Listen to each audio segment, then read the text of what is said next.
ವಿರೋಧಿ ಬಿಜೆಪಿ ಸರ್ಕಾರಕ್ಕೆ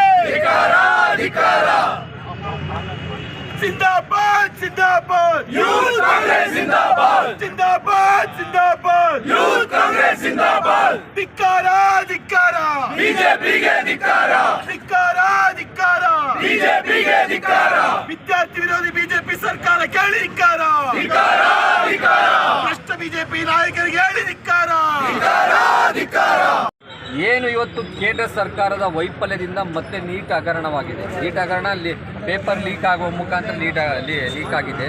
ಜೊತೆಯಲ್ಲಿ ಎಕ್ಸಾಮ್ ಆದ ನಂತರ ಪೇಪರ್ ಲೀಕ್ ಆಗಿರುವಂಥದ್ದು ಬಹಳ ಏನು ಹೇಳ್ತೀವಿ, ಈ ಒಂದು ಕೇಂದ್ರ ಸರ್ಕಾರದ ವೈಫಲ್ಯ, ಕೇಂದ್ರ ಸರ್ಕಾರದ ಕುಂದುಕೊರತೆಯನ್ನು, ವಿದ್ಯಾರ್ಥಿಗಳ ಕುಂದುಕೊರತೆಯನ್ನು ಆಲಿಸಕ್ಕಾಗದೇ ಸೋತು ಕುಂತಿದೆ ಅಂತ ಕೇಂದ್ರ ಸರ್ಕಾರ ಹೇಳಕ್ಕೆ ಇಷ್ಟಪಡ್ತೇನೆ. ಯಾಕಂತಂದರೆ ಕೇಂದ್ರ ಸರ್ಕಾರ ಬಂದ ನಂತರ ಪ್ರತಿ ವರ್ಷವೂ ಕೂಡ ಪ್ರತಿ ಪ್ರಶ್ನೆ ಪತ್ರಿಕೆಗಳು ಕೂಡ ಲೀಕ್ ಆಗ್ತಾ ಬರ್ತಾ ಇದೆ.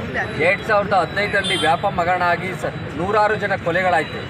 ಅದಕ್ಕೆ ಕೇಂದ್ರ ಸರ್ಕಾರನೇ ಕಾರಣ. 2018ರಲ್ಲಿ CBSE ಕ್ವಶನ್ ಪೇಪರ್ ಲೀಕ್ ಆಯಿತು.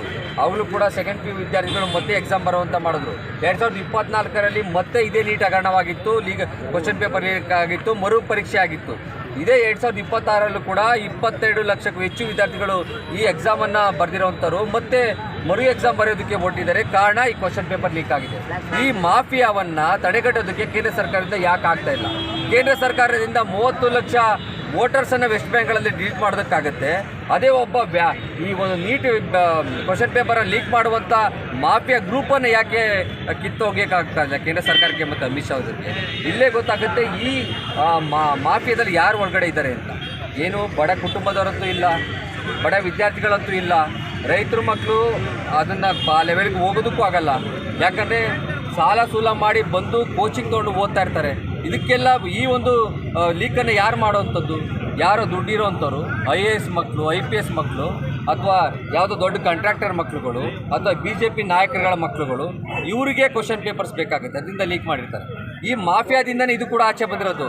ಯಾವಾಗ ಕೆಲವರಿಗೆ ಕ್ವಶನ್ ಪೇಪರ್ ಸಿಕ್ತು ಲೀಕ್ ಆಗಿ, ಕೆಲವರಿಗೆ ಸಿಕ್ಕಿಲ್ಲ, ಅವರೇ ಇವಾಗ ಆಚೆ ಬಿಟ್ಟಿದ್ದಾರೆ. ಇದಕ್ಕೆಲ್ಲ ಒಳಗಡೆ ಇದರ ಸುತ್ತ ಇರೋರೆಲ್ಲ ಅವರೇನೆ, BJP ಅವರೇನೆ. ವ್ಯಾಪಕ ಹಗರಣದಲ್ಲೂ ಕೂಡ ಅವರೇ ಇದ್ದಿದ್ದು ಸುತ್ತ ಕೂಡ.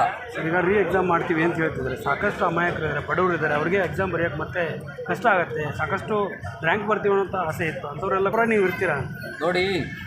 ಏನು ಪ್ರತಿ ತಿಂಗಳು ಓದಿ, ಪ್ರತಿ ರಾತ್ರಿ ಓದಿ ತಮ್ಮ ಟೈಮನ್ನು ಓದೋಕ್ಕೋಸ್ಕರ ಟೈಮ್ ಇಟ್ಟು ಓದಿ ಇವಾಗ ಎಕ್ಸಾಮ್ ಆಲ್ರೆಡಿ ಬರ್ತಾರೆ.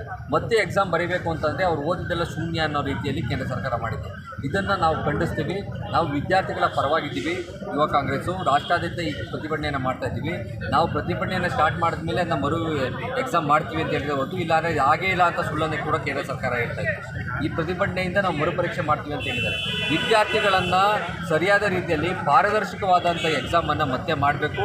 ಅದರಲ್ಲಿ ಯಾವುದೇ ಥರದ ಕೊಟ್ಟಿರೋ ಫೀಸನ್ನು ಕೂಡ ವಾಪಸ್ ಕೊಡುವಂಥ ಕೆಲಸವನ್ನು ಮಾಡಬೇಕು. ಯಾಕಂದರೆ ಬಡವರಿಗೆ, ಮಧ್ಯಮ ವರ್ಗದವ್ರಿಗೆ ಅದು ಯೂಸ್ ಆಗುತ್ತೆ. ಯಾರೋ ಸಾಲ ಮಾಡಿ ಕೋಚಿಂಗ್ ತೊಗೊಂಡಿರ್ತಾನೆ, ಅವನು ಮತ್ತೆ ಫೀಸ್ ಕಟ್ಬಿಟ್ಟು ಎಕ್ಸಾಮ್ ಬರೆಯೋದಕ್ಕಂತೂ ಆಗಲ್ಲ. ಕೊಟ್ಟಿರೋ ಫೀಸನ್ನು ವಾಪಸ್ ಕೊಟ್ಟರೆ ಅಟ್ಲೀಸ್ಟು. ಯಾಕಂದರೆ ತಪ್ಪು ಕೇಂದ್ರ ಸರ್ಕಾರದ ಮತ್ತು NTA ಇದೆ ಹೊರತು ಈ ಯಾವುದೋ ವಿದ್ಯಾರ್ಥಿಗಳದಲ್ಲ. ಇದಕ್ಕೆ ಕಾರಣ ಎಲ್ಲ ಕೇಂದ್ರ ಸರ್ಕಾರನೇ, ಇದಕ್ಕೆ ಕಾರಣ ಎಲ್ಲ NTA, ಇದಕ್ಕೆಲ್ಲ ಕಾರಣ ಎಲ್ಲ BJP ಮತ್ತು ಅಮಿತ್ ಶಾನೇ, ಬೇರೆ ಯಾರೂ ಇಲ್ಲ. ಅದರಿಂದ ವಿದ್ಯಾರ್ಥಿಗಳಿಗೆ ಪೇ ಮಾಡುವಂಥ ಫೀಸನ್ನು ವಾಪಸ್ ಕೊಡಬೇಕು, ಫ್ರೀ ಎಕ್ಸಾಮನ್ನು ಕೊಡಬೇಕು, ಪಾರದರ್ಶಕವಾದ ಎಕ್ಸಾಮನ್ನು ಕೊಡಬೇಕು. ಮಧ್ಯಮ ವರ್ಗದವ್ರಿಗೆ ಮತ್ತು ರೈತರಿಗೆ ಈ ರೀತಿಯ ಕ್ವಶನ್ ಪೇಪರ್ ಲೀಕ್ ಆಗದೇ ಇರೋ ರೀತಿಯಲ್ಲಿ ಕೇಂದ್ರ ಸರ್ಕಾರ ನೋಡ್ಕೊಬೇಕು.